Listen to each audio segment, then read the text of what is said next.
So what's up everyone? In this video, I'm going to go over another voting method that we're going to call the instant runoff method.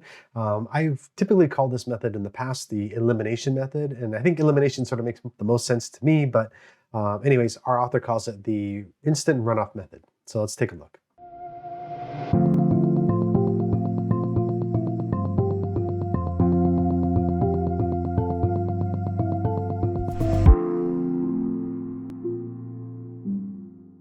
So with the instant runoff method, the first thing we're going to do is we're actually going to count up who has the least or the fewest number of first choice votes. And so when we do this, what we're doing is actually we're going to see who sort of was the lowest, get them out of there, and then we're going to update the table. And remember, we have this sort of rule that people's preferences don't change, right? They keep the same order to their preferences, and all we have to do is update the numbers on those. So that's what we're going to do here is we're going to do some elimination, and then after we eliminate, we'll repeat this process again, see who has the fewest first choice votes, and then go from there and redo it again. One of the downsides to this method is there is a lot of writing and kind of updating of these tables. So we'll take a little bit longer to do with that. But once we get through that, it'll be all good. So let's take a look. So on our first example here, we're going to look at, I just pretend like my students from 2021 voted on their favorite song from the year 2021. And we're going to use the instant runoff voting to see who we're going to eliminate first and then repeat that process again. So first thing I usually do with these is I usually just count up the number of first choice votes. So then I'll worry about the elimination once I know how many first choice votes everyone has. So let's see here. We've got Good For You is going to have 15 from this first spot. They're going to have any more? Yep, they'll get 7 more from down over there at that last spot. So Good For You has 22 votes. Butter is going to get 19 votes. And then Skate is going to get 6 votes. So Skate has the fewest first choice votes, which means Skate is eliminated.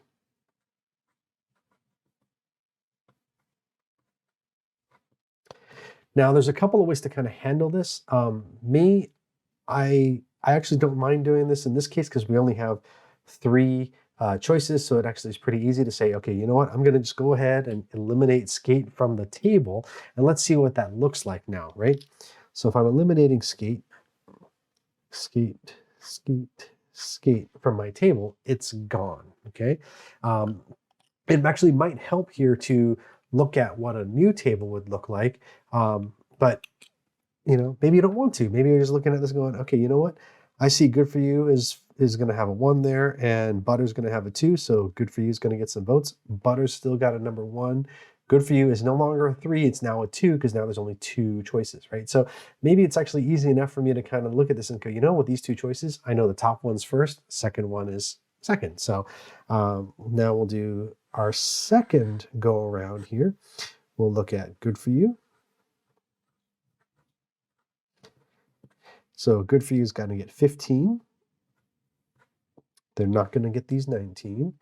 They're not going to get these 6. Good For You is going to get these 7 over here. So plus 7 is 22. And then Butter's going to get 19. And then Butter's actually going to get these 6 because once Skate is removed, Butter becomes the new number 1 choice for this group of people over here, right? They don't have the Skate as an option, so Butter is the new number 1. That means Butter's going to get 6 votes over there, which totals to 25 votes. So this is telling me that, you know, Good For You is now eliminated, which means there's only one choice left and Butter wins.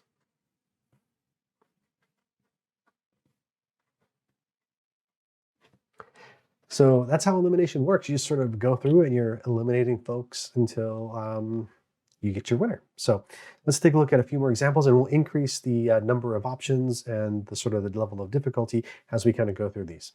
So here's another one where I want you to pause the video and try it out yourself first. What I'm going to do is go ahead and go through and write the scratch work down, write the tallies down, and then I'll talk about the answer after I do my writing.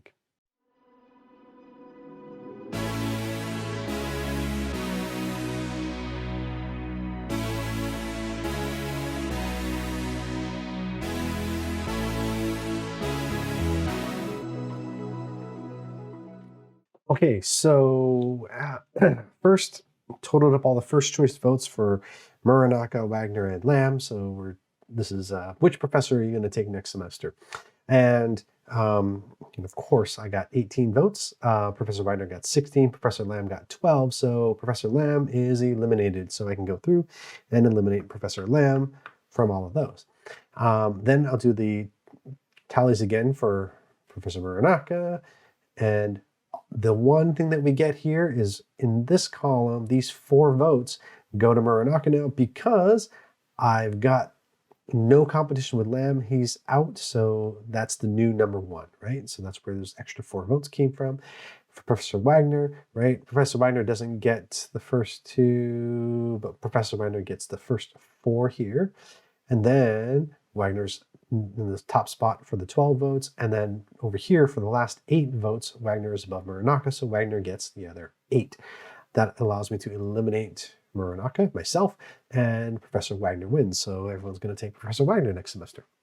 So I would like you to pause and try this one. It's got 4 choices as opposed to 3 choices, but the process still works the same. We're still going to eliminate the one with the lowest first choice votes. So we're going to tally the first choice votes first, do an elimination, cross that person off, do it again, do it again, do it again. Now what you're going to notice is it gets a little bit kind of messy when you start crossing people off. But remember, once you start crossing people off, don't read these choices over here. Remember, top is better, right? Top, we're just counting the number of first choice votes. So whoever's on top in that column, we're going to count that number of votes. So let's take a look here.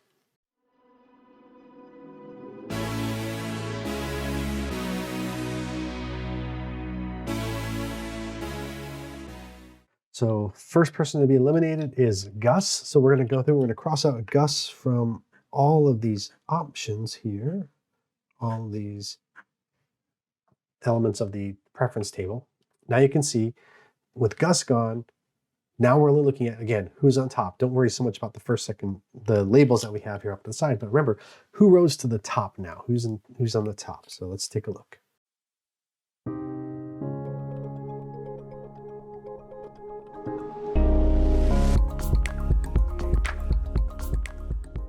Okay, so once we eliminate Gus, then we go through, we start counting the votes up for Saul, Nacho, and Kim.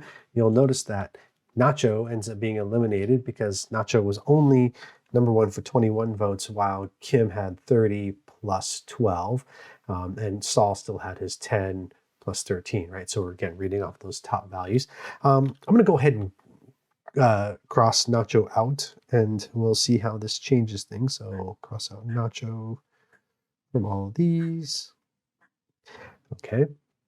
And now let's take a look at how just Kim and Saul are doing, okay?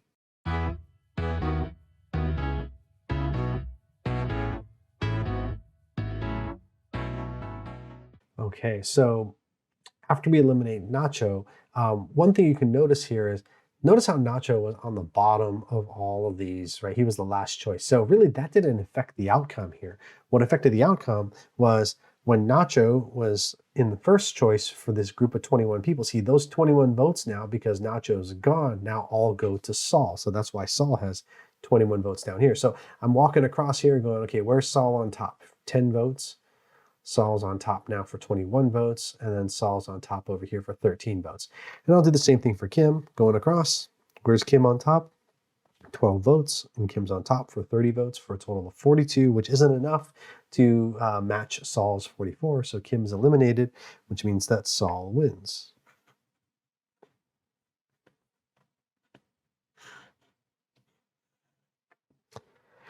And that's how elimination works, which is also known as instant runoff voting.